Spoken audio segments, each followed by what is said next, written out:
Welcome, everyone, to the Northeast Indiana Basketball Summit. I am your host, Ben Smith, joined by my co-host, Jeff Metzger. Before introducing our guest, we want to thank Feel for the Game for providing a platform to have all these presentations live and available for replay. You can check out all the resources over at feelforthegame.com. So today, from Ypsilanti, Michigan, we have Lavonte Davis, who coaches in China for the, The United States Basketball Academy. United States Basketball Academy. That's what I couldn't put my words to motion there. So you go ahead and you can start sharing, and we'll have questions throughout the presentation, I'm sure. I think you got to start your video. Yep, there you go. And then. No problem. All right. Well, I'm going to have a presentation, pretty much a PowerPoint, but just kind of introducing myself a little bit. Like I said, I played basketball in college, played at Indiana Tech, went over right after I got done, finished with school. Just pretty much headed over to Oregon for a year, worked with the United States Basketball Academy, doing just some assistant coaching work under Jay Humphreys, NBA vet. And from there, got my opportunity to go overseas and run my own academy. So this presentation will be a lot about just kind of the different things that I've learned over the course of coaching, and also just a lot of the cultural differences that I think are definitely relevant, and a lot of the results that I got from working with these differences helped me apply a lot of my teaching methods that I use now in terms of personal training and just general coaching. But let's go.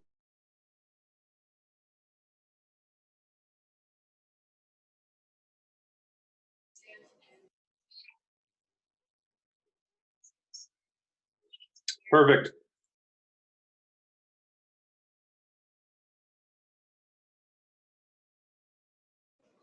Just understand culture. There we go. Sorry, you were for a second.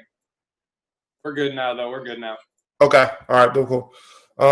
So the first thing, like I said, understanding the culture. There is, and with this presentation, there's no right or wrong, just differences. And I really want to make that a big thing. Like, living over there is, it was a great experience, and I learned a lot about just how they move and they operate on a day-to-day basis.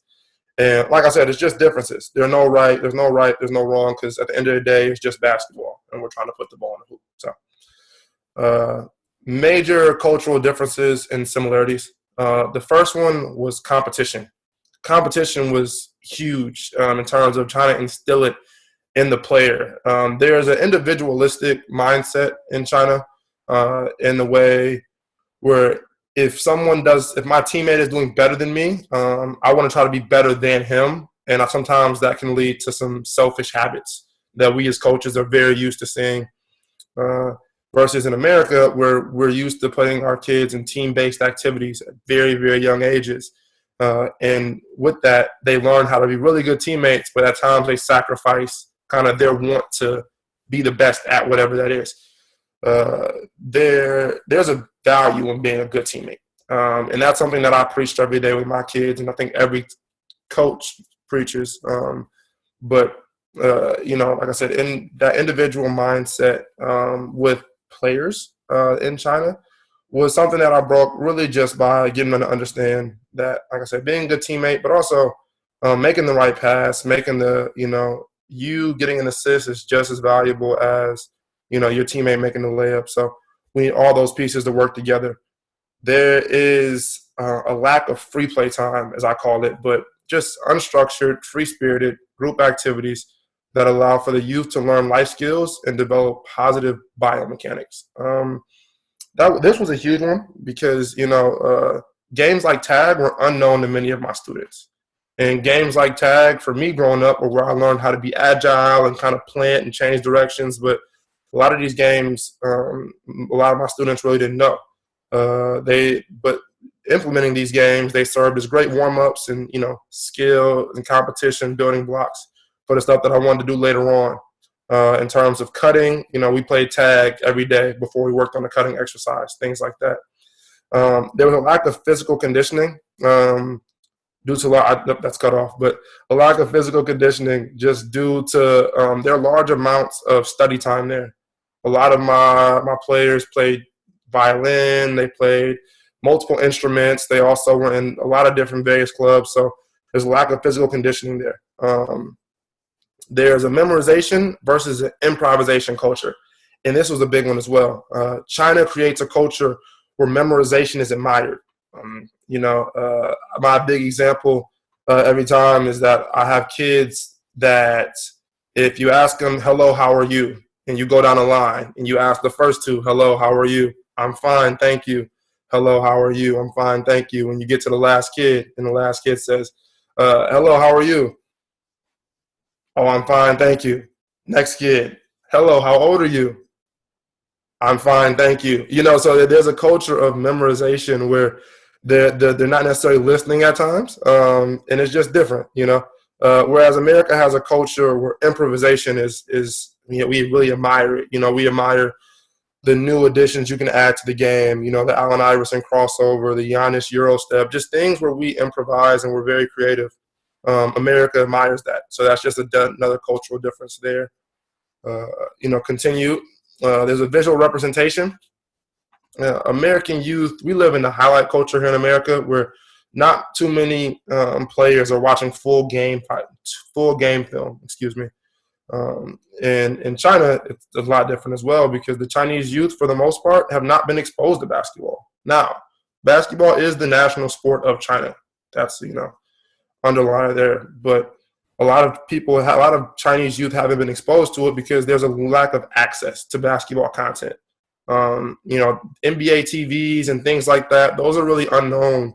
And foreigners have those, don't get me wrong, but they're really not they're not as big in terms of players watching film. So me trying to communicate different things, I have to just start from ground zero because the players don't understand it and they haven't seen it. Academic versus a sports focus. China's primary focus is on academics. That is one thing I know going over there I was kind of curious about, but their main focus is on academics, whereas America, the athlete is focused upon. In America, if someone has a 4.0 and the student athlete next to them has a 3.9, and, they're also a student athlete, the student athlete will get praised for it. Whereas in China, the 4.0 was a 4.0, and that's, really cut and dry. So following up here with just kind of my philosophies, the Chinese word underneath is Woda Jingshui, which means philosophies. But going over to China was a big thing for me in terms of learning the details and how I coach and just being more detailed. One of my philosophies that I live by is just the ability to learn increases with relatability. And this becomes truer the younger the athlete. As you can see, I'm dealing with kids that are about 4 years old. I dealt with kids from 4 to 18 in the picture, but dealing with kids that young, you have to be relatable. If your players can't relate to you and they don't understand you, and they don't understand your metaphors, it's really hard to get points across to them. My daily approach. So I believe that, in order to really get the most out of your players, you have to attack them day in and day out with the same principles. My 4 principles were demonstrate, teach, drill, and test. Every day when I'm walking in and before every drill, I'm going to demonstrate and show you exactly how I want it, whether it's how loud I want you to talk, if we're doing a defensive shell drill, the communication, how fast I want you to move, moving on the ball. So that way I can help every single kid that's in my class learn. Some kids are more visual learners, others not so much. So just demonstrating before every drill. Teaching, we start with the foundation of a skill and we teach it. Do they understand the why of what they're doing? And that why is really important. A lot of kids don't understand, why is my hand supposed to be, under the ball or in this position when I'm shooting a basketball, why in a defensive slide, why is it not supposed to be heel toe and why am I supposed to be on my toes? Just understanding the why, it helps to really ingrain that in their memory. Drilling, and my big thing with drilling is developing muscle memory with repetition. I think every coach knows that, no player is going to do something right 100% of the time, but if we can get it to 90 or as close to that, the better we'll be in a game and in a live setting. And so when I'm drilling, I'm really pushing the point home, hey, I want you guys to go game speed, or I want you to really focus on this muscle movement so that you can really maximize that player's success. And when we're testing, we're just assessing the player's ability to perform the skill in a live setting. And these situations can go for as basic as a crossover, or if we're talking about how we guard a pin down, or how we're guarding, a down screen. We're just going to demonstrate it, teach it, drill it, and then test it.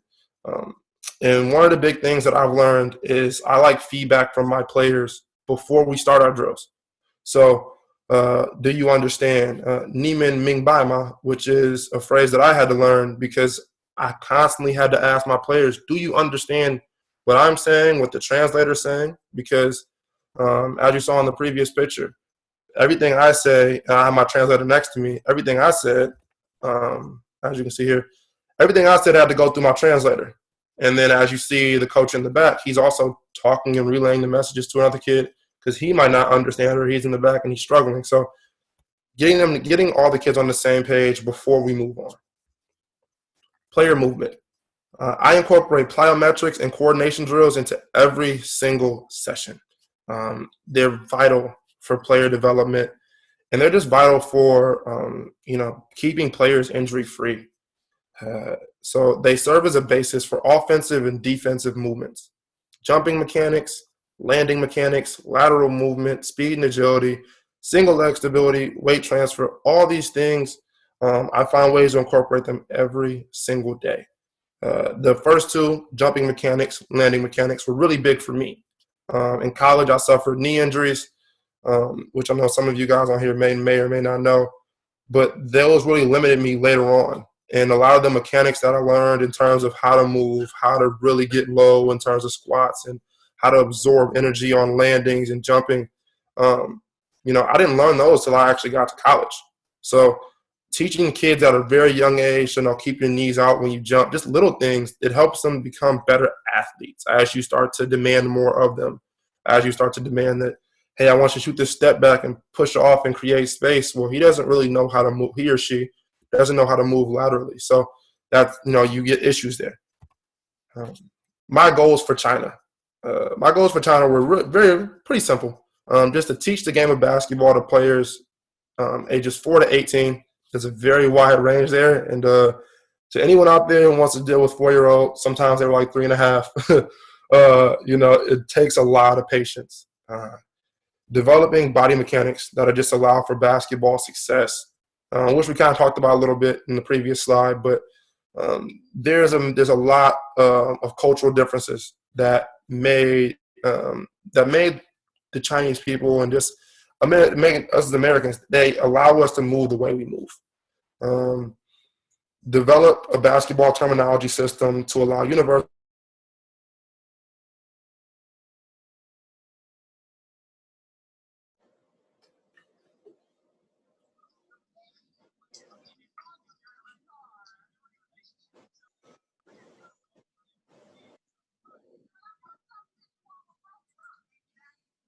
If I was dealing with an American kid, I tell them, hey, I want you to cut. Well, what is a cut? Well, a cut, I want you to run really, really fast, run really hard in that one direction, right? And I can relate it to a knife or a slice. Whereas cutting has 2 words in Chinese. There's one for actual basketball terminology versus there's one for just regular everyday usage. And your translators have to know these things. So creating a terminology system to allow my coaches to better understand what I'm saying so that they can better translate it over to my kids. We created a competitive winning basketball culture that focused on teamwork. Also, we got Chinese players accustomed to American habits and game speed. So a big one was the game speed. There are no full court games really in China. They're very, very rare. And for those of you guys who play, 2K or anything like that, if you look at this next slide in this picture, this is what a Chinese basketball court will look like. And they have these really about a mile away from each other, so they're walking distance. So it's a my part comparison for me. But and right now the court is empty, but a lot of times you'll see, on any given day, these courts are full with people. And I mean, there are people waiting to play, and they're all playing half court games. No one's playing full court games just because of these, just the severe mass of people. So a lot of times, they're not used to full court concepts, and, they're playing half court games. So conditioning is an issue as well. But getting them to understand full court concepts was a major thing. So starting from the ground up, my 4 key building blocks, and I use these for every day, teaching, and even still here in America. You have to build a foundation with every player. Ball control, rules and game IQ, defensive principles, and shooting form. Those 4 things, if you have those and you master those at a very young age, your game is limitless. But when you're missing one, it really inhibits you, and it really stops your progress and growth, and really all of the other aspects. The first one for me was ball control. Ball control and just teaching triple threat, teaching hand placement on a basketball. Like I said, a lot of the kids that walked into my gym, they really didn't understand what basketball was or had any concept of it whatsoever. So for me, that's where we started. How do you hold a basketball? Being comfortable with a basketball in your hands. So like I said, hand placement for triple threat and basketball actions. And I'm a big fan of everyone knowing how to shoot a basketball. I think that as basketball transitions and as basketball, it spreads all over the world, people will learn how to shoot better. But just creating a foundation for your shot line. I see a lot of kids and their shot line is, all over the place, and it's not one straight fluid motion. And just creating a foundation for that. That starts in the triple threat, having your hand in the proper place so that when you go up into your shot, it's a fluid motion. Comfortability with left and the right hand. I hate seeing kids, and I will say this, I hate seeing kids that can only dribble with one hand that are in high school. Even guys, once you get to college, you should be familiar with both hands. So the one thing I learned, from the late Kobe Bryant, more left-hand reps. You have to do more left-hand reps, even just starting on the left side. Because I know a lot of times as coaches, we have moments where, we look at the time, we're 4 minutes into the drill. We got to hurry this thing up. And you only done the right side. Well, now your players aren't as comfortable on the left side. And that happens day in and day out. So just more left-hand reps and just being comfortable left hand, right hand, ball control, and just being comfortable with a basketball. If you notice also, this is a big thing, my kids are not using 28.5 basketballs. They're using small balls. And some of these kids are 6 and 7.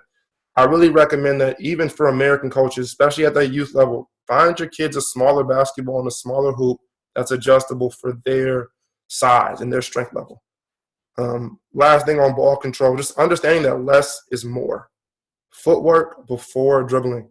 So triple threat, mastering cross steps, jabs, before we learn how to do all the dribbling. A lot of times you can beat somebody just using your feet versus using your crossover.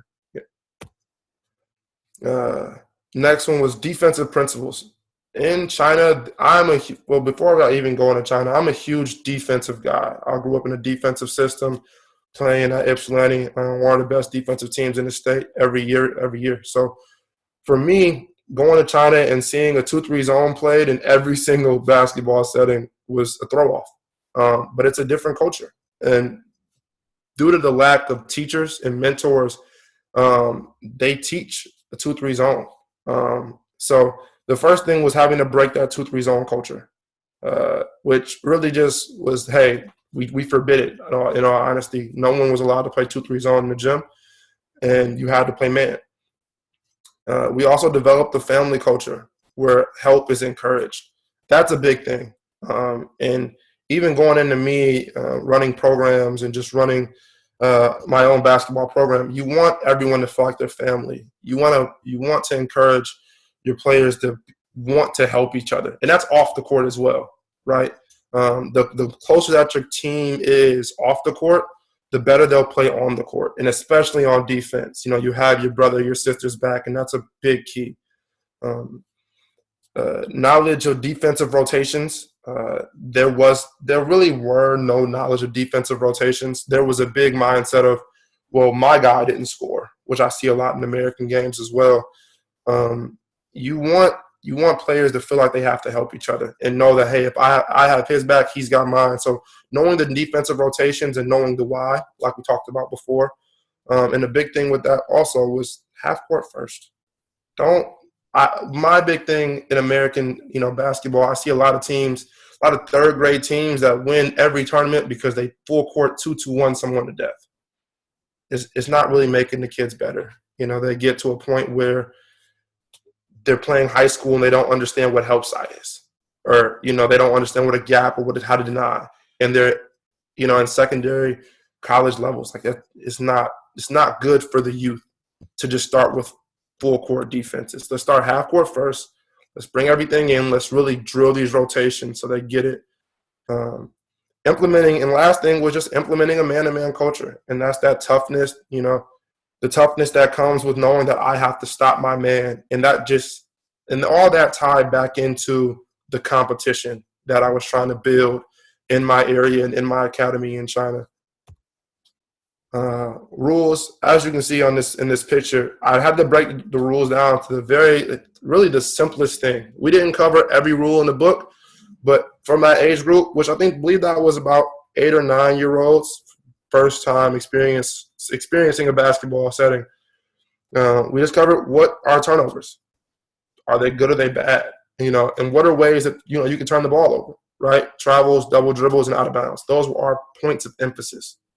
So once the kids understood, hey, I can't travel, hey, I can't double dribble, hey, I can't step out of bounds, the game became a lot easier to teach, because now my kids understood the reason that I say, hey, make sure that you're confident dribbling the basketball and you can go left and right.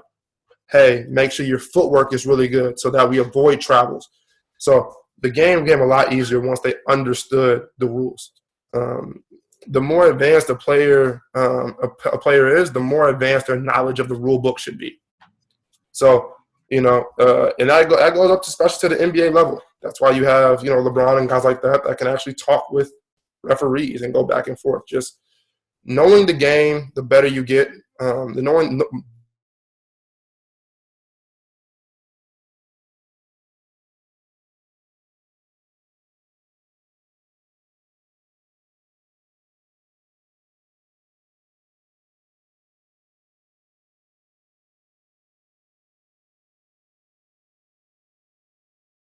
The shooting range until ready.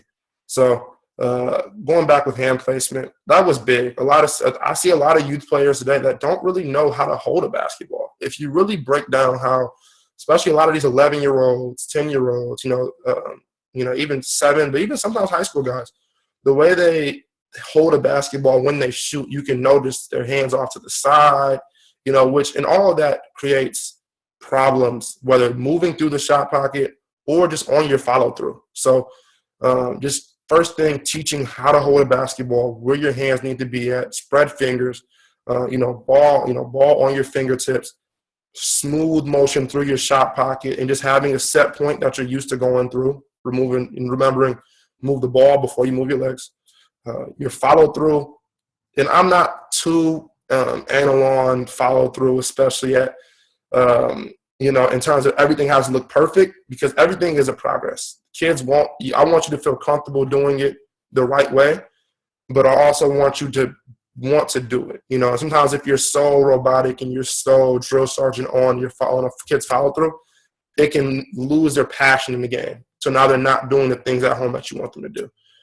A big point: do not extend the shooting range until they're ready. I see it a lot. I see kids jacking threes because of, the analytical game, and I get that at the NBA level with the best, most skilled players in the world. But when we're talking about, 6th grade, 7th grade players, if you can't shoot a three, you shouldn't be shooting one. You should be shooting whatever shot is comfortable for you, where if we're doing the drill and it's just me and you can make 7 out of 10 consistently. One big point of emphasis here is there are different three-point lines. And there's a universal FIBA line versus a high school FIBA line. So if we went back to this court here, those three-point lines are FIBA three-point lines. So if, you have a 10-year-old that wants to go out to the court, they can't just go bomb threes. So that, creates a spacing difference. So they're used to shooting more contested shots as a result. But also, the three-point line becomes more of a fantasy versus a reality. Whereas in America, the high school three-point line, kids can shoot at that roughly around seventh, middle school level. So keeping that in mind as well, especially if anyone is going to looking to go overseas and kind of coach, that mid-range game becomes very, very important. So kind of just the conclusion here, and kind of how it correlates to the American game. Detail and fundamentals are crucial at the youth level. As I got back and I saw a lot of the different kids that I've trained and just kind of walking around AAU season, there's a lot of fundamentals that are missed, because we rush and we want to get things done and our focus is on winning. But those fundamentals are crucial. And, the detail in them, and just it's okay to take extra time to be detailed, especially with that youth level. And really, you just remove future headaches for secondary coaches. No college coach wants a kid that doesn't understand defensive principles, and no high school coach wants a kid that can't do a running layup or doesn't understand triple threat. It just removes future headaches. It just betters the overall game. Understanding the daily points of emphasis will lead to greater success. One of the greatest things I've ever heard that really helped me was that there's a correction in every single play you're finding. So sometimes it's better to let drills flow, especially if that correction doesn't fall in your point of emphasis. I see a lot of coaches today that they'll be running a defensive drill and they stop it and correct the offense. Unless the offense does something crazy out of the line, we're focusing on defense here. So let's focus on our defense so that the players understand what we're focusing on. Understanding the culture of where you're going. That's a big thing. If you're going to go travel and do any kind of travel in life, you want to get at least a brief overview of the culture and kind of know where you're going. But in terms of coaching and dealing with players and parents, just have an open mind. You'll be surprised at how much you can learn and how much, they can teach you as a person, just how much you can learn. Lastly is have a variety of teaching methods. That's, it's understated, but every player doesn't learn the same.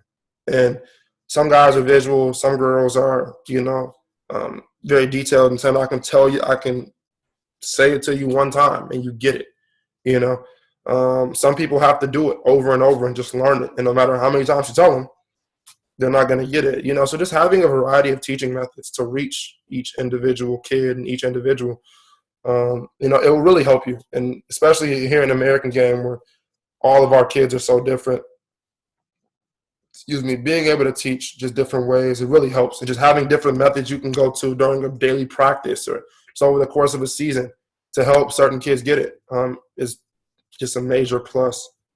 So that will conclude, actually, kind of my presentation. Any questions about really anything? I know it's a lot of information here, so feel free to fire away. I'm going to let Jeff jump off first. I have a few questions, comments, but first one. All right, Lavonte, tell me what is the most rewarding thing about coaching in China? The most rewarding thing, I would definitely say being able to see your philosophies and everything that you've kind of come to learn as a coach come to fruition. Like I said, you're dealing with players from the ground up. When they come to you, they do not know what basketball is. And when I say that very literally, you say ball, they look at you crazy, and to get to a point where they understand defensive concepts and they understand help, and they have this passion for the game, just giving kids a passion for the game that really didn't know what the game was. That's probably the biggest plus for me. Mm-hmm. And so let's say you had a coach come up to you and say, how do I get into the basketball academy? How do I start moving the process towards coaching in China or anywhere? The first thing I would say is definitely connections. Reach out to your connections. I know a lot of coaches, there was a couple people actually at Gym Rats that knew about the organization that I was working with even before I started working with him. So definitely kind of just check jobs like Hoop Dirt and things like that, but also, or pages like Hoop Dirt, excuse me, which is a great website, by the way, but just also looking at foreign markets. They're always looking to hire American coaches, always, just because of how popular English is becoming around the world. Now it's becoming, the second language for really most cultures. They're always looking to hire coaches that can come in, speak that language that they want, but also teach the game that they really want to be able to, teach their kids. So definitely, I would say, like I said, just looking at different websites, and especially job platforms that are just not American, but international as well. Ben, go for it. I got a fun question after Ben asks. Okay. Well, first, thank you. This was great. How'd you learn language? You just learned it over there, or? Yeah. So Chinese is it's an amazing language. It's tonal. There's no actual alphabet, believe it or not. So there's no 26 letters. Just it's like I said, it's tonal. So there are 4 different tones to it. So Duolingo didn't help much because I'm listening to how they say it, and I'm thinking that there's one way to say it, but there's 4 tones. So ma, and ma. They all mean 4 different words. So literally being over there, just communicating on a daily basis was the best way I could learn it. And it helped a lot. But also having friends that as tutors, that was my first time really ever getting a tutor, honestly, in really any subject. Like that was, and I had like 3 or 4 of them. So that was the way I learned it, honestly. How long did it take you to get like comfortable? I'm still not comfortable. Let me say that. Like, it took me about I was there 6 months. It took me about 3 or 4 months of really buckling down to get to the point where I could, have conversations with my taxi drivers and tell them, hey, left turn, right turn. But in terms of full conversation, still not there. I mean, honestly, it's like I said, it's a really tough language. Like it's all symbols, so I'm trying to figure out a different word and trying to reach and pull, and it's like it just didn't happen. And then you talk to somebody and they go on a ramble for a minute. Do you understand? No, I don't. I'm sorry. So you try, but no. Another one. So, what would a typical day look like in China for you? Okay, so a typical day in China, I'll give you my Saturdays, for example. Those are some of my busiest days. I'll give you 2 days actually, a off day and a work day. So a Saturday would be we get up out, get dressed. We first class is at 9, so I got 4-year-olds first thing in the morning, 9 a.m. and I got 30 of them in the class. So we're trying to dealing with them, and then we've got our older group, and I'm doing sessions. I got hour 30 break from sessions from like 12:30 to 1-ish or 12:30 to 2-ish. Come back and we've got classes again all the way up until about 7:30. After those classes, I would probably go head to the gym and kind of get my own workout in, head home, and then Sunday we're repeating.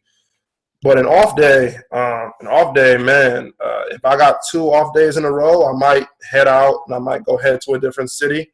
Maybe go see a friend, kind of try to see all of China. And there's so much to see. That was a big thing too. So much I actually didn't get a chance to do because of the break. But just head out, kind of go grocery shopping. Everything there is a fresh market. So in terms of they have grocery stores, no Walmarts, anything like that, but stores like Walmart. Or I would head to my local fresh market where it's kind of underground, they're hidden, but I would have my local IE, which is called an auntie, and she would, help. She would kind of give me groceries. So grocery shopping, cooking, regular everyday life, but having to operate on just using your phone. That's the day-to-day life. All right, Austin's got a question. Let me unmute him. Go ahead, Austin. I think you listened to that new Can you hear me? There we go. Maybe. Hello? Yeah.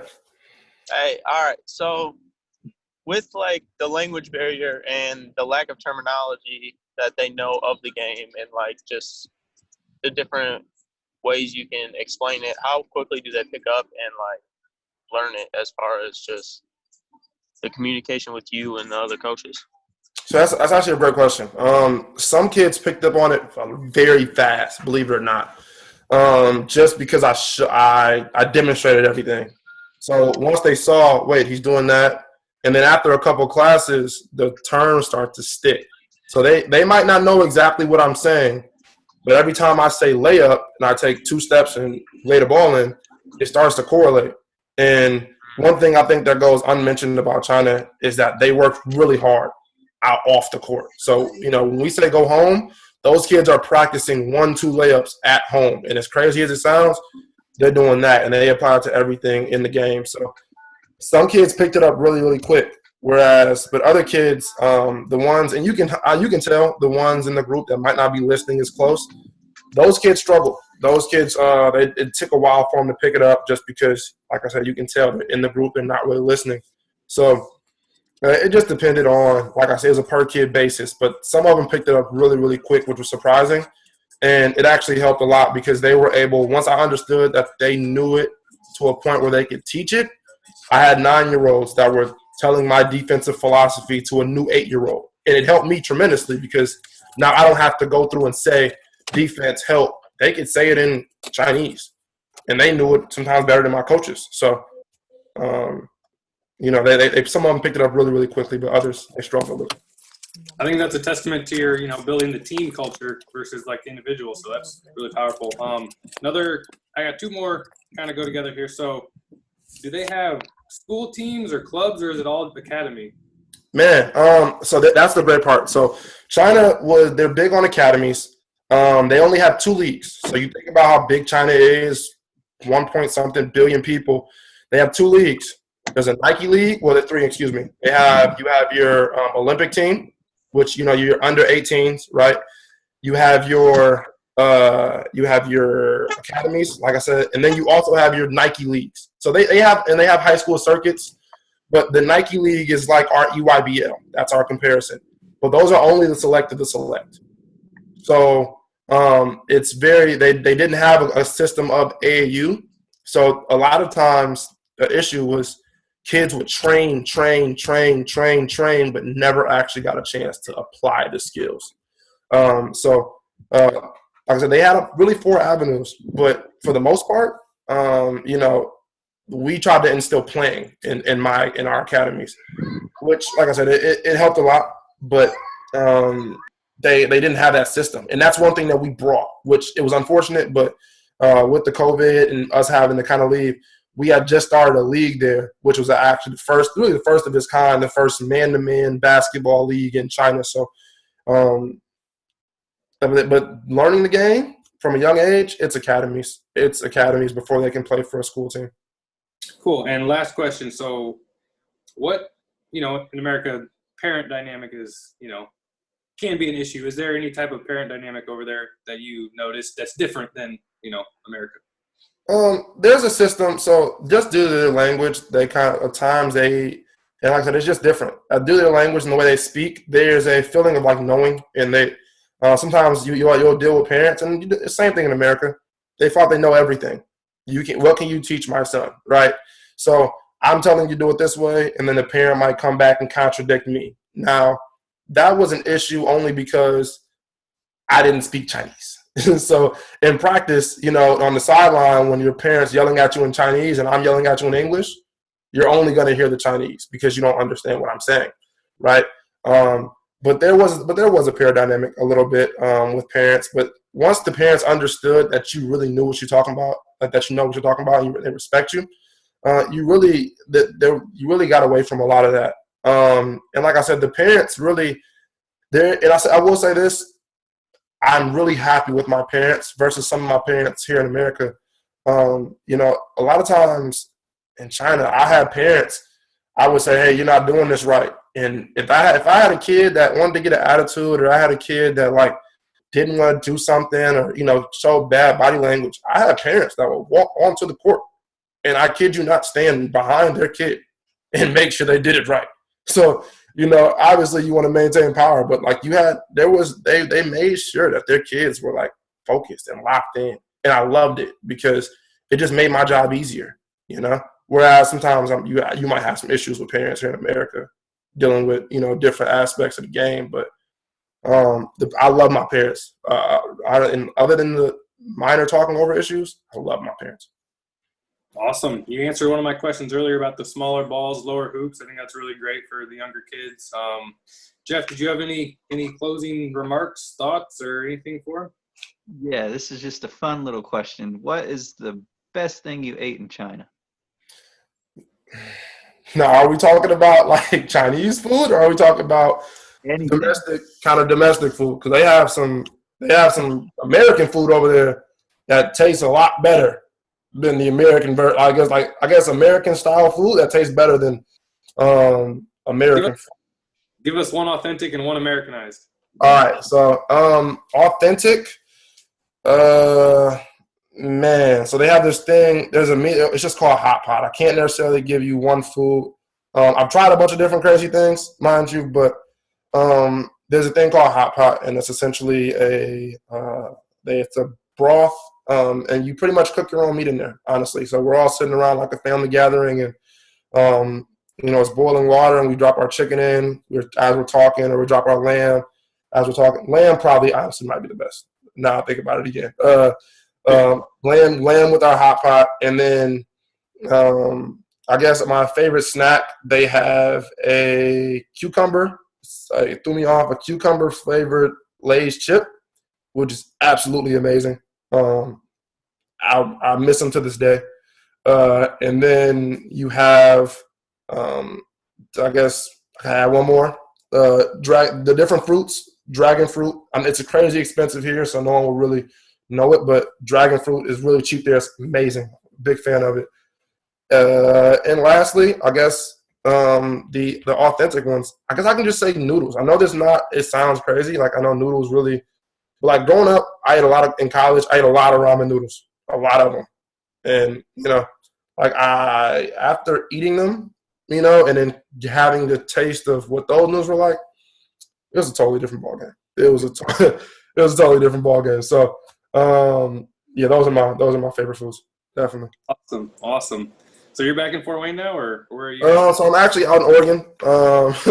So I left Fort Wayne like a little while ago, but out in Oregon, kind of just doing some rehab work and spending some time with my lovely lady. So really just trying to make the best out of this quarantine situation. Honestly, though, Fort Wayne was.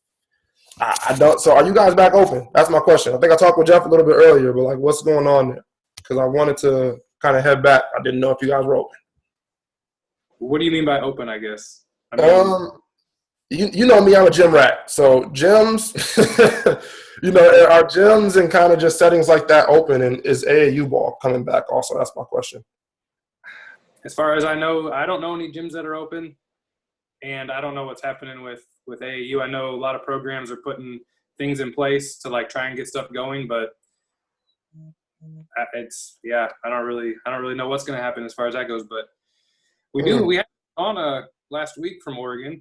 I don't know. He's Jeff. Do you remember what city that was? I remember his name was Jacob, but I don't remember what city that was.